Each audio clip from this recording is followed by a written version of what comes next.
पुरणयंत्र नाही तरी अगदी छान मऊसूत पुरणपोळी फक्त 5 मिनिटात. आज मी तुम्हाला ही सोपी रेसिपी दाखवणार आहे. तर चला तर मग बनवूया मऊसूत छान अशी पुरणपोळी. नमस्कार, स्पाइस बाय कोमलमध्ये तुमचं मनपूर्वक स्वागत. आज आपण शिकणार आहोत पुरणयंत्र किंवा पुरणाचं वेगळं वाटण न करता झटपट आणि मऊसूत पुरणपोळी ही कशी बनवायची. ही रेसिपी एकदा करून पाहिली तर पुरणपोळी बनवणं खूप सोपं वाटेल. चला तर मग सुरुवात करूया.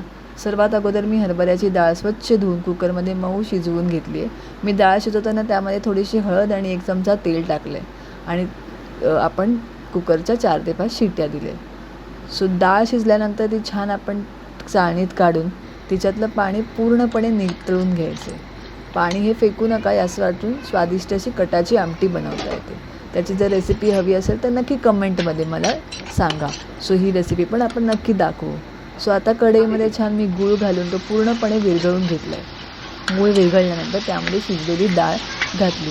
त्यानंतर गूळ व डाळ एकत्र छान एकजीव केली. गूळ व डाळ एकजीव होईपर्यंत सतत हलवत राहायचे, नाहीतर ते मिश्रण आपलं खाली कढईला लागू शकतं. त्याच्यामुळे एक खबरदारी घ्या की मिश्रण सारखं आपल्याला हलवायचं.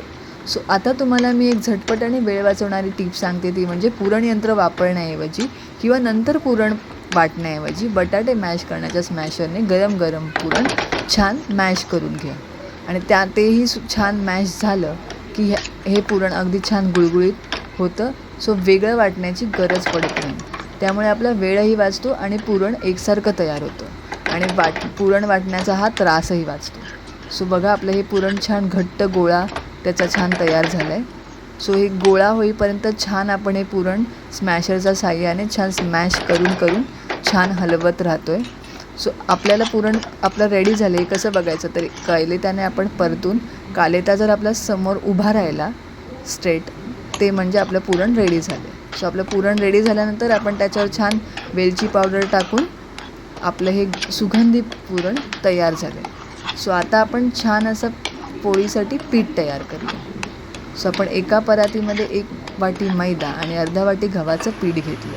त्यामध्ये चिमूटभर मीठ आणि थोडंसं तेल घालून सर्व साहित्य एकत्र केलं. पीठ छान मऊ मळायचं, त्याच्यामुळे पुरणपोळे अगदी मऊसूत आणि लुसलुशीत होतात. आता आपण हे पीठ छान झाकून किमान 1 तास तरी ठेवायचे छान.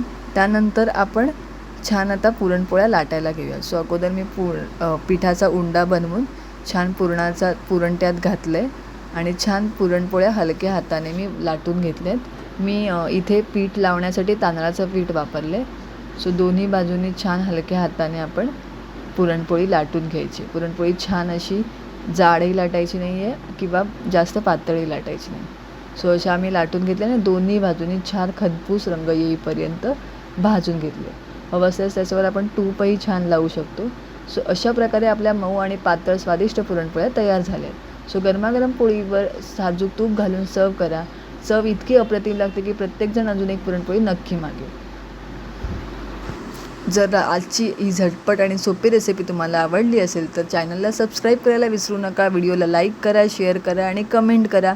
चला भेटूया पुढच्या एपिसोडमध्ये.